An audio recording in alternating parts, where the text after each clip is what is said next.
Good morning and welcome to गना shot. गना shot में आप सबका स्वागत है। Well, the AF-PAK war has been going on for some time now, past 1 week, and it appears to have come into some kind of a ceasefire. Whether it will last or not, we don't know, but something is on. Uh, and we're going to take a review of it. At the outset, have a look at this cartoon, which I put as my thumbnail. Park is hurting where it matters the most. And this spat the Taliban have hit, you know where? You can see it. Okay, having said this, why didn't I do a day to day or, kind of a coverage like I did in Ops Sindoor and all? This is a different war. This is small actions, major outcomes. And those are the things which one need to analyze. And that is what I'm going to try and do today. The major outcomes are more important than the minor tactical कि इसने चार आदमी मार दिया, उसने वो कर दिया, ये कर दिया. Relevant. This has got deep ramifications for Pakistan. Let me tell you. Thought over it. I believe yesterday there was an article either in TOI or somewhere about editorial about whether Pakistan will be split into 5 or 6 constituents. It's not going to be happening in a hurry. But what I see is that today Pakistan is closer to that reality of a split than ever before. Because that's how the circumstances have panned out. Will it happen? Is a matter to be seen. Right? Oh, and in this case, so far, it was said that international actors avoided or stopped Pakistan from splitting. I don't know if that is feasible anymore. I don't know if you can stop 2.220 crore people from doing what they want. When you can't stop a few thousand Hamas from doing what they want, do you think you can stop this country from going where it has to go?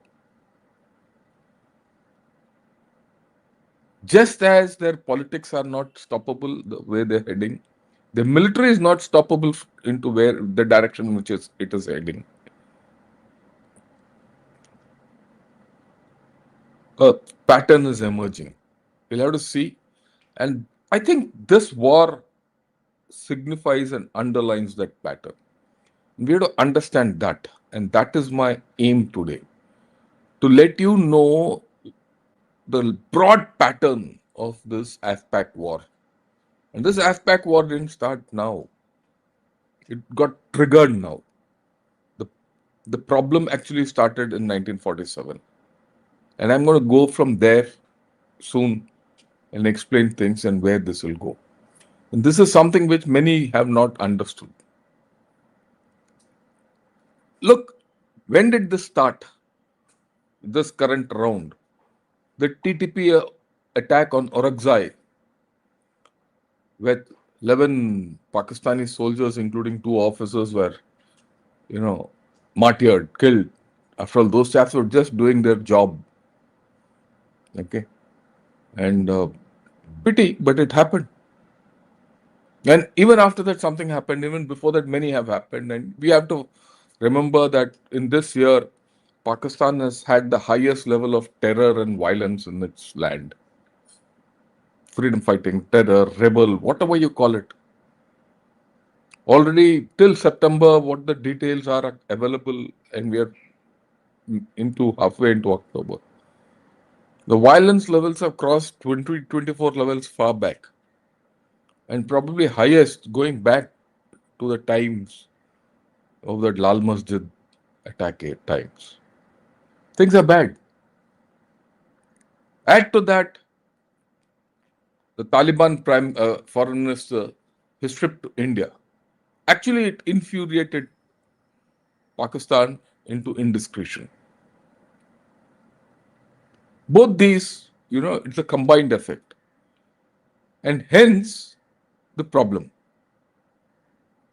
If it was only these two problems of Pakistan, things could have probably been pulled out. I mean, things they could have probably recovered. But I think things have gone beyond that. And we'll talk of it. So, what happened? There were airstrikes twice by Pakistan, Kabul, Paktika, Kosh, Jalalabad. We don't know the full figures, everything has not come out. There were border clashes. There have been casualties on both sides. There's an uneasy truce or uneasy peace or uneasy ceasefire. Well, ceasefire is the best word because Pakistan likes ceasefire. When things become difficult, they put up the white flag and ask for a ceasefire. They did it with India, they did it with Afghanistan. And soon you'll see this as a victory. After all, Pakistan has to win, whether it's against Iran, whether it's Afghanistan and India. That will come out, right? And it's going to be portrayed in the media as Pakistan, the tough nation, the only nation which can handle Afghanistan. But look at it, step back. Pakistan is in a uh, situation where in the past 1 year, 1.5 years, it has fought with India, Iran, and Afghanistan. Armed thing, all round. So it's cutty with all its neighbors. Where will it go? Completely isolated militarily and politically. You might say you go and went and sat in Trump's lap. That's it. There's no joy at home. Now, if this ceasefire breaks, Pakistan will use overwhelming force. It's done so already. And if that happens, they will get a military victory. Let's not have any doubts about that. Pakistan is a better organized force. It is better equipped. It is better equipped militarily to force its will on Taliban. On the other hand, Taliban is not an organized force as it. It is organized in different on ideological terms. And Taliban will live to fight another day. Remember, earlier when US forces were occupying Afghanistan, they had no choice but to go to Pakistan and operate from there. Today, Afghanistan is standing on its own home turf. The question here is, when they live to fight another day, will they suck Pakistan in? If Pakistan makes the mistake of getting into Afghanistan, they're dead. But I don't think Pakistan is foolish enough to do that. Because if it goes in, it's exposed itself completely. That's the end of Pakistan. So, people are talking of a buffer zone in the border. Yeah, who will enforce all that nonsense? And Pakistan has got problems within Pakistan. The battlefield is not in Afghanistan. The battlefield is Pakistan. That's the problem. The internal problem is bigger in Pakistan. Will there be a political solution to this whole thing? No. There's going to be no political solution to this because Pakistan is not capable of arriving at a political solution. We've seen this. All their politics revolves around sucking up to Trump or falling at the feet of Saudis or crawling down to Chinese. That's it. And then pose as the cowboys of this area. So they've got no political solution. On the flip side, neither do Taliban have a political agenda. They have a political agenda, I'll talk of it. They don't have a political agenda for peace with Pakistan. That's out of the question. So this is going to be a festering wound. I'm not talking anything new. Everyone says this, but I'm putting it in different terms. The fact that they're going to be in a two-front situation is now being openly touted in all channels of Pakistan. अस्सलाम वालेकुम।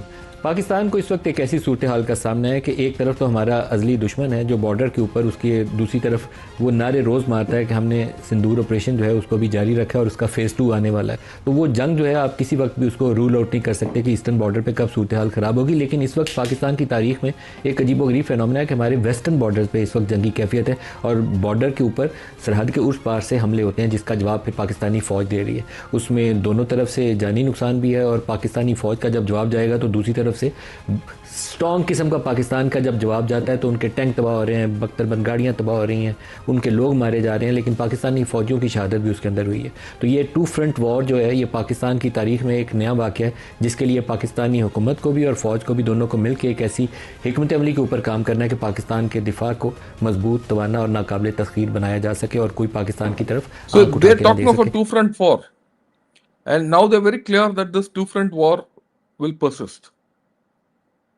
Almost all channels. And their only solution they have is make Pakistan army strong. There are implications of this. How much can Pakistan army become stronger? It doesn't have the money. No one is giving it weapons so far. Everyone says, look, China will do this, China will do that. China has done nothing so far. It's 9 months since Op Sindor. Neither has USA. KSA also has not given anything. So, and now they're suffering people. We'll talk of this people business a little later. Right? Okay, let's get ahead. We'll have to go a bit to the roots of this problem. And that's why I brought this map up. Look, this portion in the center is the Pashtun area.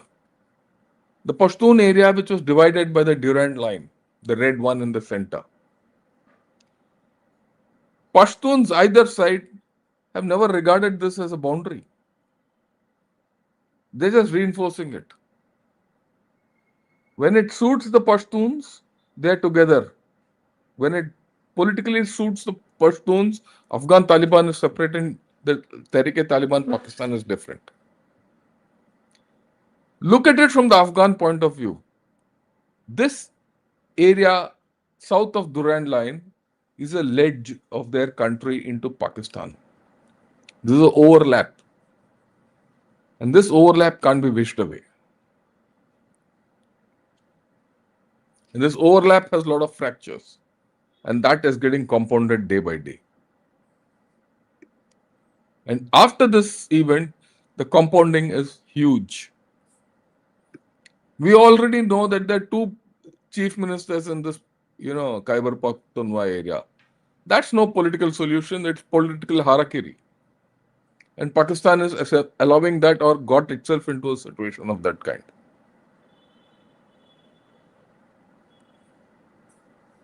I've always said the political is more important. Now let's look at Taliban in this. Taliban will not negotiate. They'll never negotiate on the Durand line.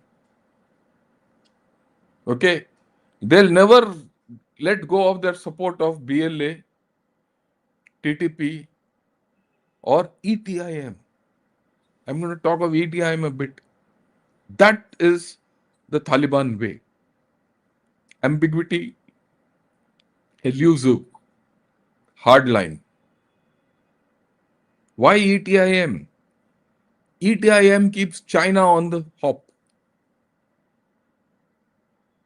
And remember, ETIM fought in Syria along with Al-Shara and helped the Syrian rebels gain control over Damascus. HTS. There's a seasoned lot sitting there. If that lot comes into Afghanistan, my guess is they are already there. The problems for China have compounded.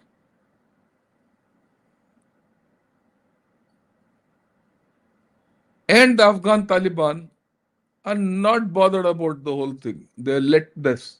That is their leverage. Their leverage is not nuclear missiles or conventional army or anything. Their leverage is the ability to, ignore their losses, not absorb, ignore their losses, and walk through on ideology, walk through on humanitarian issues. The human angle of warfare is more important for them. And they're rigid on their thoughts. And they will never give in to any political solution which doesn't sit according to the Sharia or their perceived homelands.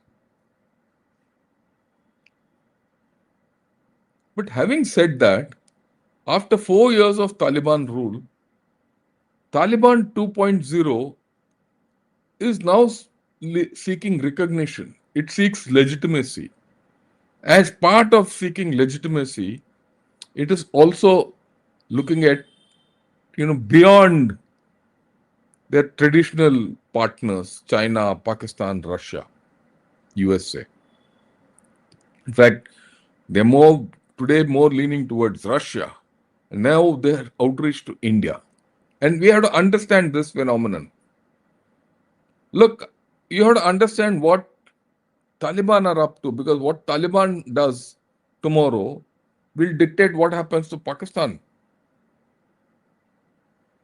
Taliban, at the end of the day, if they want legitimacy, they have to do a few things. So far, they've ignored it, but no more. They have to show development, they have to show care for the people, upliftment to the people. At some point of time, they have to relent on women, education, things like that. The human factors which are internationally accepted. Their rigidity doesn't permit them to do that.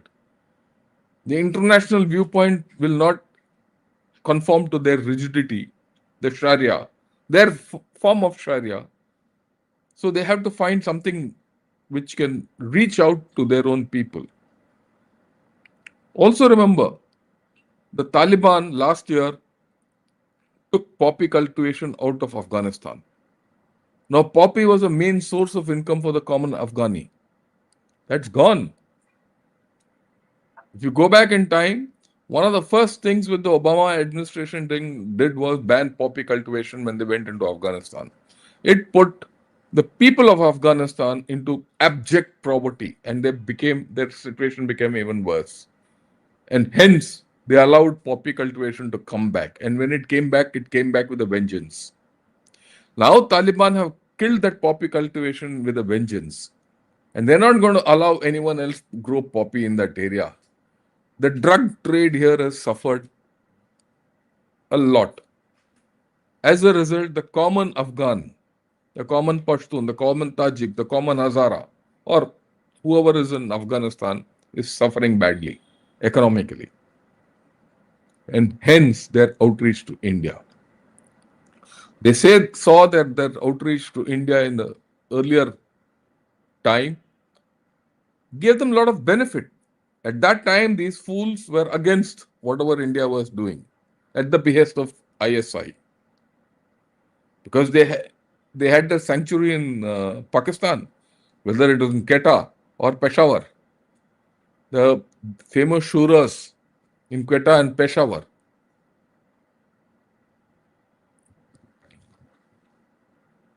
And from there, they operated against India along with the ISI. After all, the Taliban itself is not on one line of thought and one way. They've got a lot of factions. But today, now that they're in chair, now if they have to rule Afghanistan, they have to show progress, development, reaching out to people. It is here that India, which spent $3 billion to to aid Afghanistan is coming back into the picture, and they can never get away. Because in all these 30 years, neither USA nor China nor anyone has aided Afghanistan. They've not invested into Afghanistan. They invested into themselves. And they also see that China has invested into themselves. We'll talk of each interest later. So, this is the Taliban story. They know that Pakistan can give them nothing. So, there is a problem there. What does Pakistan want? Pakistan still seeks strategic depth. Why strategic depth? What is this concept of strategic depth? I'll explain this to you a little later. Next. But this is important. This is the crux of the whole story. Pakistan does not want to get caught in a two-front situation, but it is already there. I feel it is in a three-front situation, or maybe a multi-front situation. And Pakistan, its own story, everything, it wants to be part of the strategic front line. That's Pakistan's macro image. Oh, we are part of the geopolitical strategic front line. We are frontline warriors. Pakistan doesn't want to be the battleground, but it is willy-nilly the battleground from here on. And they want to achieve all this through controlling Afghanistan's transit. Because all transit routes into Afghanistan are through Pakistan. We know that. I'm saying nothing new, but important. Okay. Now let's look at it. Will TTP ever let go of this area, which I've now shown here? They will remain active. In fact, the TTP has already come out. Masood has come out with a video already to say, I'm here and I'm going to continue. Will BLA remain inactive? Sorry, they're going to remain active. This is part of the Durand line politics. There's a third angle. TLP. The action on TLP. Will it resuscitate? We'll discuss this a little later. So that's a complicated situation for Pakistan hereafter. What is this business of strategic depth and what is Pakistan seeking? Please understand this.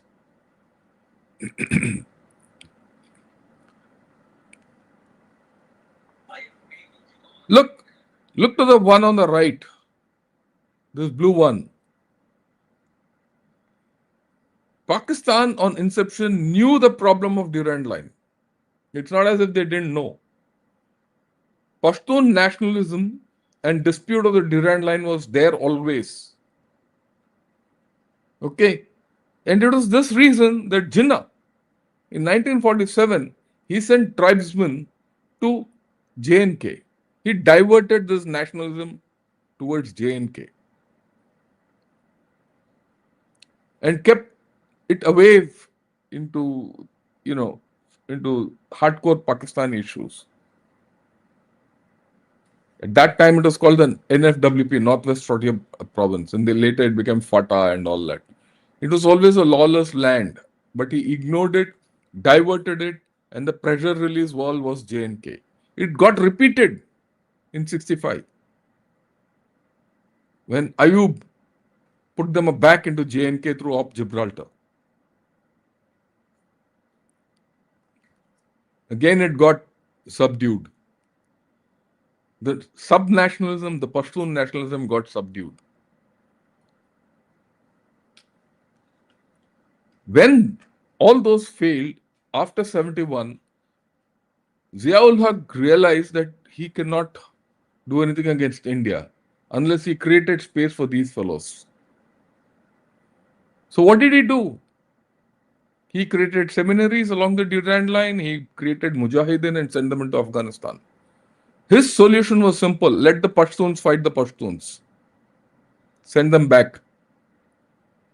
They can fight the Pashtuns in the name of, Mujahideen versus Soviets. But that sub-nationalism, the Pashtun nationalism, the TTP element, all this he nurtured and pushed them that side. Because it was a Mujahideen, Pashtun cause, all that. Followed up with Taliban 1.0, which was being supported actively from Pakistan. Kandahar hijack, this, that, everything. And that was also the time a lot of influx into Kashmir took place. Gung ho, happy. But come 2000, the 9/11 attacks, this whole thing got dismantled.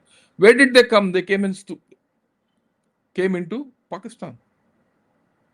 From 2001 to now, 25 years, Taliban 2.0, where has it existed? It has existed in Pakistan, now shifted to Afghanistan. But the remnant in Pakistan, the TTP element, is still active. Will this go away? No. Where will it go? It can't go anywhere. Can it be repurposed to India? It can't be repurposed to India. And throughout Pakistan's history, this has been its existential threat. Heart of hearts, they knew it. So why do they seek strategic depth here? They want the concept of strategic depth is just not depth. It is a quiet western border, a border where they could seamlessly go back up to Kabul and control Afghanistan. If they could control Afghanistan, get that depth and keep everyone happy there, they could then focus on India. That's failed. That strategic depth is now gone. Today they are in a two-front situation where from both sides there's an attack. And what's left in the middle is the Indus line.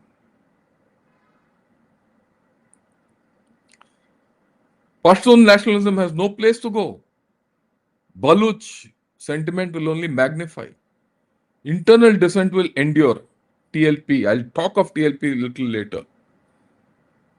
Its economy or politics will not improve. There's no doubt about it. Pakistan today is in a multi-front scenario, which will stay. And the current ceasefire will not hold. It's only a matter of time. It's completely temporary.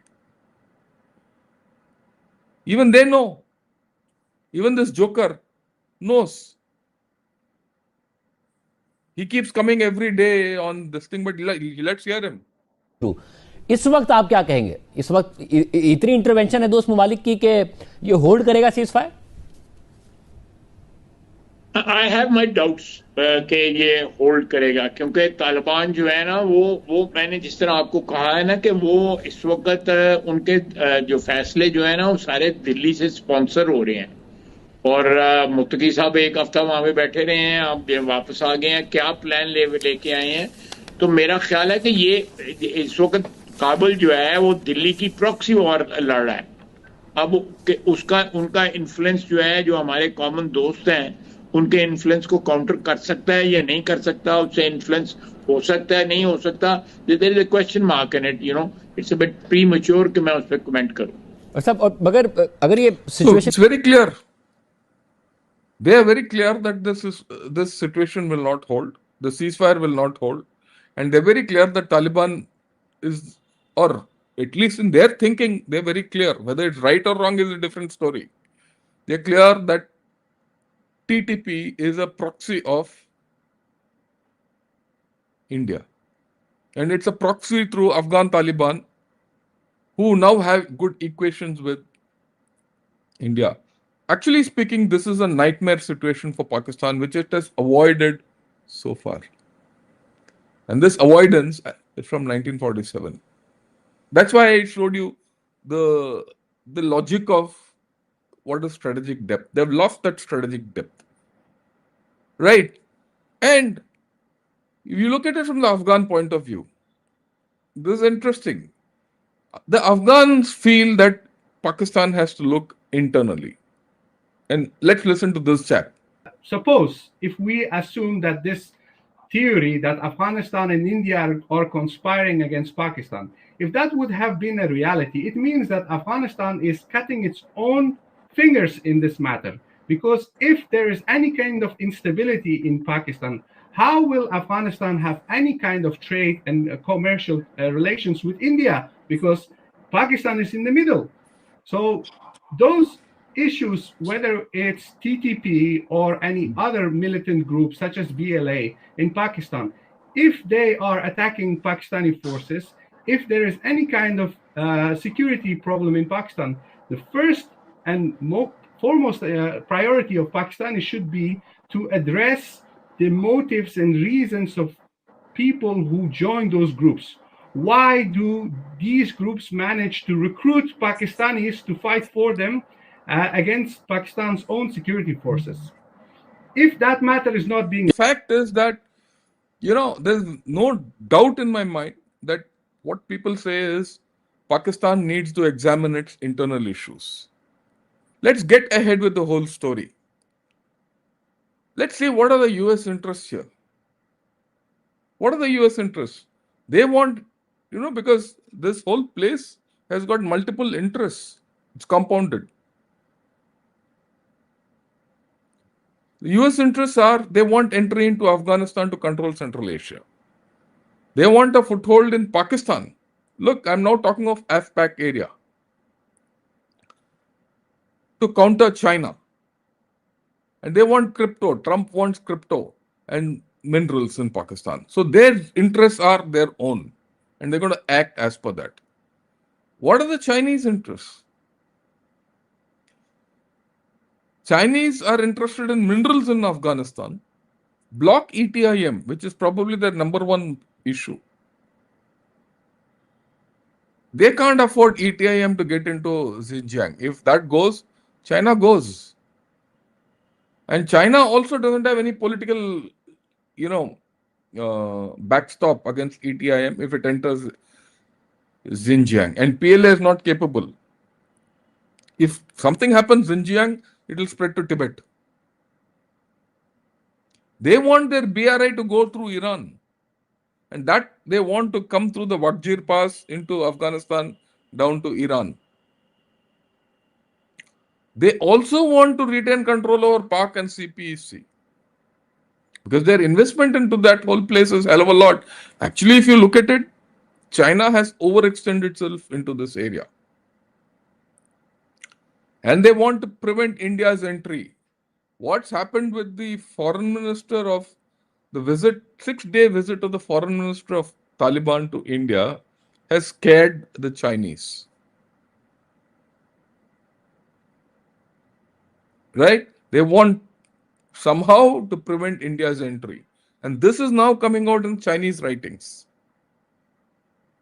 And of course, they want to use Pakistan against India. All these interests, if you see, are contradictory to each other. USA wants to enter Afghanistan and this area to control China, Iran, Russia, and India. Remember that. Everyone wants control, and that the centerpiece of this control is AF-PAK area. Not Afghanistan, not Pakistan, AF-PAK. What is Russian interest? It has its own, it doesn't want to leave its research sphere in Central Asia. That is their interest. It wants the international north-south transit corridor to go through, and it wants a connectivity to Iran. India, Iran, Russia. Today is probably more important to Russia than China. Russia doesn't want China to get in and dominate at the end of the day. It will cooperate with China to any extent. But when it comes to coming into this area, Russia wants to have a say. Russia is still seeking space in Turkey and Syria. It is playing its own game. So there are contradictory aims in all this. What are Indian interests? Very clear. We want to keep pressure on Pakistan and China. For long, we have been on the back foot. Today, I see that we are going on the front foot. And we must continue on the front foot. You need Chabahar for that. And if you need Chabahar, you have to tell USA, this finger. Or this finger. Something. The equation between India and USA is changing. Part of the deal has to be Chabahar. We need to deepen peoples to people ties with Afghanistan because that is our strength. They need us. And when people start needing each other, the politics will also align accordingly. And you need to reach out to Iran. Iran is a very critical player to bottle Afghanistan and Pakistan, or open the gateway into Afghanistan and handle Pakistan. The the what shall I say? The US guys might have a different view of Iran. I don't have. I am very clear that Iran has always been a very critical player for India. We can't ignore it. And we have not ignored it. India has always stood by Iran to the extent feasible, and the Iranis know it. And it is in Iran's interest. Let's look at Iran. Iran wants to be the spoiler in this area because it's losing influence. And it wants to protect its eastern areas because it's contiguous with Balochistan. So there are conflicting interests.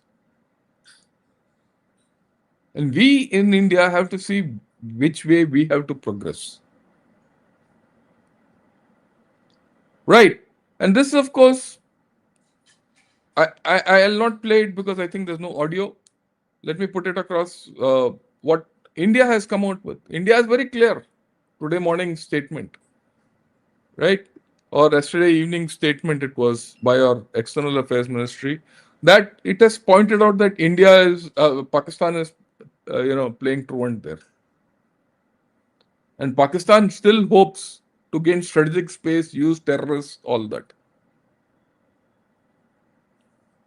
Right? So there is a major issue happening. And we are very clear about it. And we have been very focused in the way we are going about this. And then you look at it, what about Pakistan? Pakistan has gone to Qatar and it has gone to Saudi Arabia. Where is that famous deal? No deal. KSA has not come in. No one has been, Qatar or KSA or anyone has not been able to convince Taliban. And this tweet says so, which came out yesterday. So the Taliban are not going to listen to anyone. They have their own mind. And we must remember that, they don't mind suffering casualties. You remove them from power, they'll go and come back the next day. And who will take a military operations in current conditions into Afghanistan? Whoever goes in will die.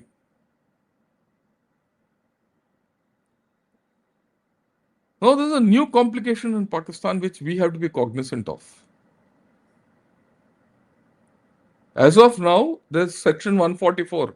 144 here in India and there is the same. Rules to ek hi hai. Against TLP. There's a fundamental mistake which Pakistan has made here. The TLP wanted to do a political dharna in front of the US embassy in Islamabad. And they wanted to do a march. Start from Muridke and Lahore. Pakistan didn't allow it. They felt it will gather momentum. A march across Punjab, heartland Punjab, is dangerous for them. Okay. So they said, let's scotch it. What did they do yesterday or day before yesterday? They used force. Okay. They used force against their own people. And that has alienated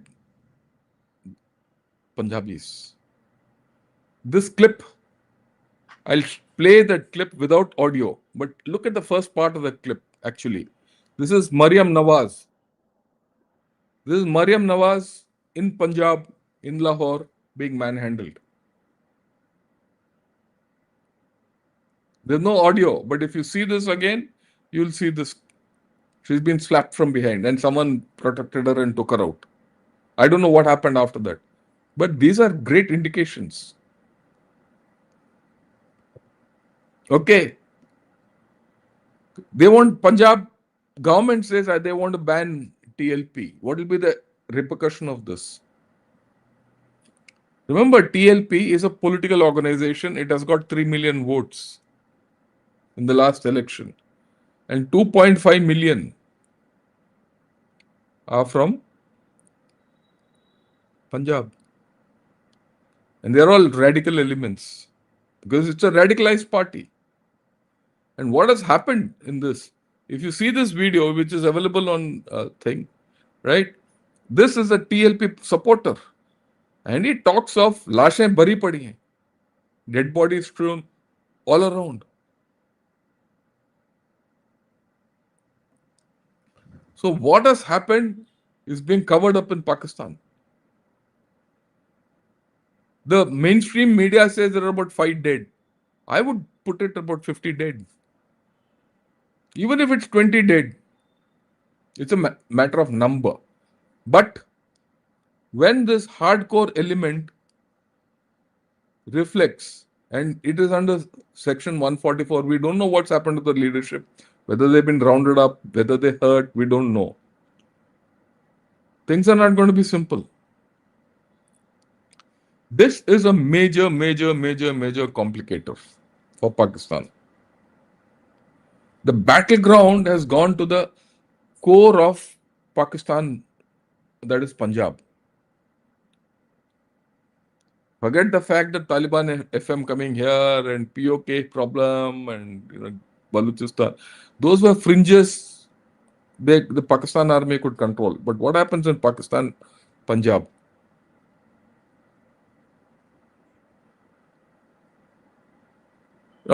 These buggers have come up with this great thing, ball in their court, let's see how they're. This is no more a problem between Afghanistan and Pakistan. This is a problem of Pakistan versus Pakistan. And then, remember, there is a economic problem, huge economic problem, which is only getting worse. And this is yesterday's story, editorial in Dawn. What it says, it's talk. They started with GeoPolitics. 2 years back, they came out with the national security doctrine under Imran Khan, which spoke of shifting to geoeconomics. Everyone thought things were changing in Pakistan. But from geoeconomics, they've gone back to geo-renting. The previous chief wanted to change from geopolitics to geoeconomics. But Asim Munir has gone back to geo-military or geo-renting. That is, he's renting Pakistan out. He's renting it out to US, he's renting it out to China, and he will probably seek a third guy to get in. Of course, the third guy is already there, and I'm sorry, KSA is already there. Half of Pakistan is already sold to UAE and KSA. Maybe the fourth guy. And this is what that editorial talks of. Economy will remain vulnerable to internal and external shocks, extreme weather events, right? There are no conditions to create attractive investments. There's nothing called productive sectors. There's nothing called diversification of exports. He says the stakes could not have been higher for a country desperately seeking sustainable, inclusive economic growth in the face of low productivity, stagnant private investment, a high trade deficit, and elevated debt. The floods may not have caused these challenges, but they will exacerbate them. So the addition is their agriculture and water.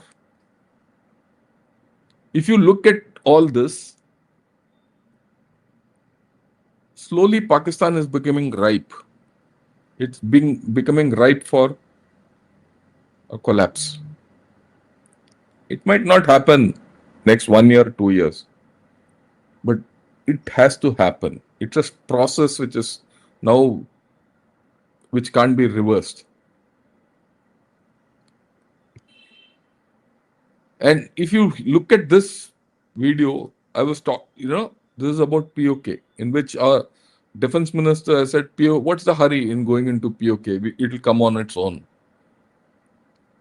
It might come on its own, but it's high time we put a hand out to it and say, come over. If you do that, I think Pakistan will collapse. If that happens, the cookie will, we have to see how to do this outreach. When you turn a wheel, it takes two hands to turn a wheel or two hands to, steer a motorcycle, isn't it? Two hands. You did that. One hand, you steered Taliban. You're pulling Taliban. Use Pakistan occupied Kashmir. The next steering is there. Two hands. Will we do it? You do it, and the crumbling cookie will start hastening. That's my thing. It might take a little while more, but it will happen. Because I'll now sign off today's talk with this set of slides. Give you a summary of what's happening. TTP ambushes in KP will continue. It might ease off for a week, 10 days, but it will restart. Is there a doubt? I have no doubts. The TLP factor is now unknown. It's gone into uncharted territory. That's not going to die. The Baluch freedom fighters, I'm looking for the next strike. Anything outside Quetta is out of control. Gwadar, Pasni, all this is big talk. Right?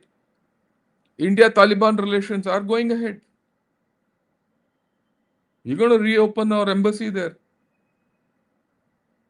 India is the only country invited by Taliban for mineral exploitation there. No one else. Others seek minerals in Afghanistan, which TTP is not allowed. Here they're saying, please come. This is going to create its own equity. It's going to create its own weight. This is going to be a counterweight to China. It's going to be a counterweight to USA. It's going to be a counterweight to Pakistan. But to make this happen, we need Iran. We need Russia. I'm going to talk. Yesterday we spoke about India, US in one dimension. But I'm going to do a show. In fact, today evening also we're going to talk about India and USA on Jaipur Dialogues. Join in. We're going to get Mr. Vibhuti Jha, who's a good friend of Sanjay Dixit from USA, to join in. We're going to talk of India-US issues. But I'm going to talk of India's interest, from India's interest vis-a-vis India and China, maybe tomorrow or day after. But I'll do it. We are in some kind of a sweet spot, but that's a different story. So this mineral exploitation is very important from many points of view. And we need Iran for it. And of course, if you can get this done or reach into Central Asia, will take off. Of course, let's get back to Pakistan.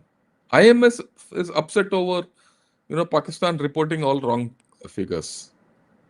The staff level agreement is not final. They've said, okay, we'll give you $1.3 billion after we do the arithmetic. Will that come through or not? We don't know. But there's a problem. Then, of course, there are US interests. There are US interests in Bagram. There's a US interest in Rikodik and Pasni.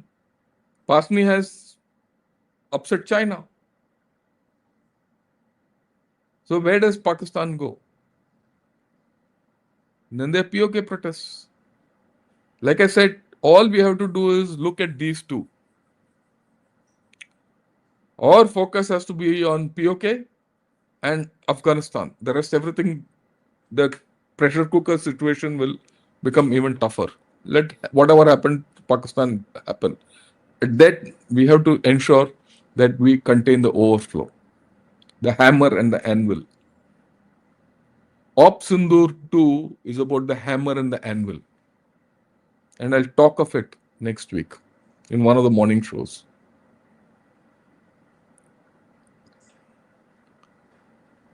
And Pakistan is going to be squeezed further because it has to give troops for Yemen, it has to be give troops for the international stabilization force. Militarily, it will be off balance. It will be off balance because TTP and Baluch people will wait. You might see a bit of a tactical or a strategic pause or a operational pause where the Taliban and the Baluch will say, okay, we'll wait. Let Pakistan commit troops there. Once they commit troops into Yemen and Israel, or rather Gaza, and assist Israel, then we'll do what we have to do. Because by then Pakistan can't bring those troops back and they'll be weak, and a little pressure from India and a little pressure from Taliban. And if Pakistan sends troops there, the problems of TLP will only compound. If Pakistan doesn't send troops there, IMF will not give them money. So very clearly in this podcast, which I've put all these things together, Pakistan is ripe for a breakup. But that doesn't mean it's going to happen tomorrow. It might not happen for 1 year, 2 years. But as days go by, the situation is only worsening. When the tipping point will come is something which we can't predict at this point of time. But I think we are closer to the tipping point than before. What will happen in Afghanistan? Afghanistan is not going to change. Taliban is not going to change. Let's not hope for it. Forget about our great values and all that. Let's look at it pragmatically, realistically, and do what we have to do with Afghanistan. Maybe in the long run, things will change. Maybe we'll be able to help people better. But we need to stay the course at this point of time. Even to stay the course at this point of time, and Op Sindur, what is my concept of Op Sindur? I'll put it out next week. My concept of Op Sindur is to push Pakistan west.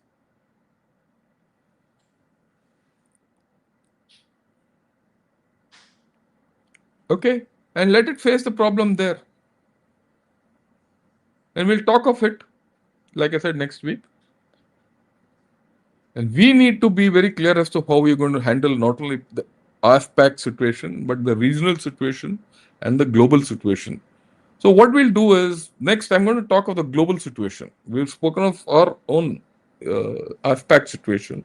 I'll talk of the global situation. How do we handle India, China, US triangle?